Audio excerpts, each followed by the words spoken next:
What's up mga perkoy? For today's video, ay mag-food trip tayo. Magluluto tayo ng sarili nating version na sikat na inasal, isa sa mga paborito kong pagkain, ito yung pinupuntahan ko sa tuwing makakarating ako sa Butuan City, Tara. Ita-try nating gumawa, gamit ang sarili nating mga sangkap, samahan nyo kami mga perkoy, Tara. Let's go!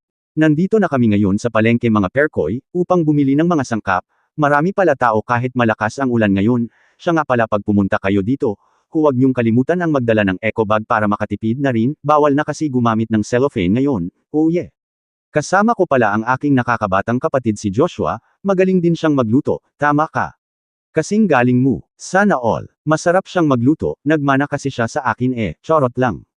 Nandito na tayo sa chicken section ng palengke, maghahanap tayo ng manok, yung leg quarter ang cut, yun kasi gagamitin natin mamaya. Pagkatapos dito, ay pupunta tayo sa Villahermosa, maghahanap pa tayo ng ibang sangkap. Wala kasing mabili doon sa loob ng palengke, kaya hahanapin natin dito.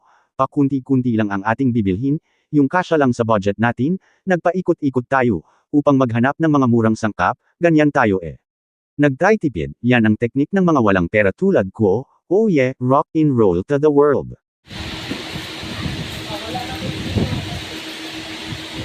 Panggamay na lang sa.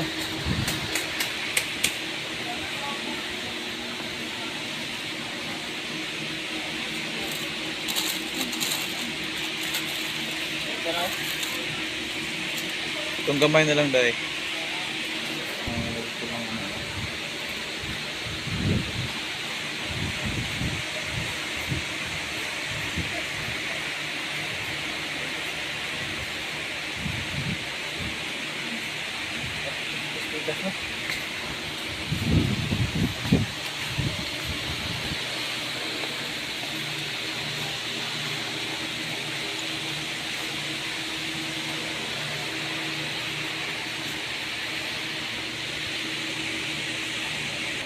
So ngayon, ay babayaran na natin ito sa cashier, para makauwi na tayo at makapagluto na rin.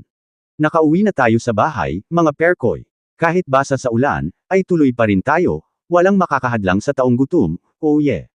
Ihahanda muna natin yung mga sangkap, tamang hiwa lang, ayos na, saktong-sakto lang para tuloy-tuloy ang ligaya. Oh yeah, habang naghihiwa yung kapatid ko, ako naman ay nagsiga na ng uling sa labas. Tapos na kaming mag-marinate niya ng mga 30 minuto, bago natin isinalang sa nagbabagang charcoal. Habang nakasalang yung manok natin ay pinapahiran namin ito gradually ng marinated mixture natin, upang lalong sumarap, yung tipong mapapakanta ka sa sarap. Charlotte, hanggang sa ito ay maluto, amoy palang ulam na, ang bango niya talaga mga perkoy in fairness, kitang-kita sa usok, inasal talaga.